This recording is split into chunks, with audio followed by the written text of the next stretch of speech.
Isang mapagpalang araw muli sa ating lahat mga idol, and for today's video ay isang DIY. Ito ang kamuting kahoy. Ito ang strategy kung paano itanim ng nakabitin mga idol, na kahit wala ka palang lupain ay pwede mo na itong itanim ng nakabitin. At ito nga ang katotohanan mga idol. Alam nyo ba na ang kamote ay maraming benefits ito, tulad na lang ng pagpapababa ng blood sugar at kolesterol ng isang tao. At hindi lang yan mga idol, ito ay may antioxidant. Ano ba ang ibig sabihin ng antioxidant? Ang antioxidant mga idol ay pinipigilan nito ang pagtaba ng isang tao o ng isang nilalang mga idol. Ang kamuting kahoy ay isang vitamin C. At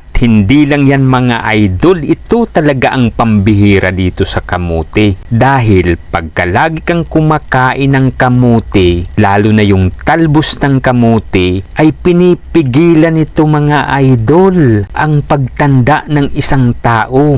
At hindi lang yan mga idol, pinipigilan din ito ang mga sakit na pumapasok sa katawan natin. Kaya dapat pala mga idol ay ugaliin nating kumain ng kamote araw-araw. Kaya habang pinapanood natin ang bidyong ito mga idol, ay magsilbing atensyon ito para sa ating lahat na ang kamote ay mas maganda sa ating katawan. Gawin natin ito sa ating mga bakuran mga idol, o kaya dun sa may mga malalaking expansion ng bakuran dyan, ay pwede nyo itong gawin.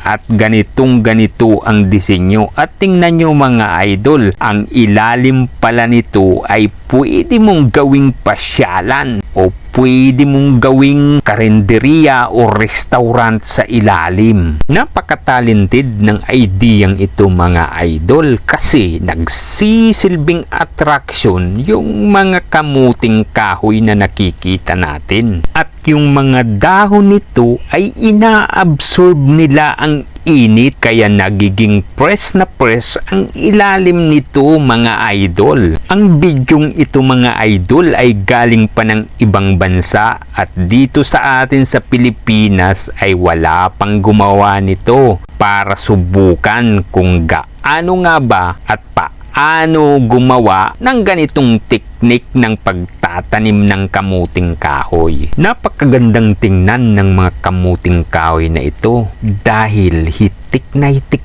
talaga. At ang advantage dito mga idol, kumpara doon sa nakabaon sa lupa, dito ay hindi talaga madumi. At tingnan nyo, napakalilinis ng mga nakabiting kamuting kahoy na yan. Kaya ano pang hinihintay natin mga idol? Bukas na bukas, gumawa na tayo ng DIY na to at tayo'y magtanim, dahil maganda nga ang kamuti sa ating katawan. At hindi lang yan mga idol, may tinatawag pa itong the sound of silence mga idol. At alam nyo ba kung ano yon? Baho naman ang utot mo. Pero bago mo tapusin ang bidyong ito at mag-enjoy mga idol, ay wag na wag mong kalilimutang i-follow ako. Maraming salamat po.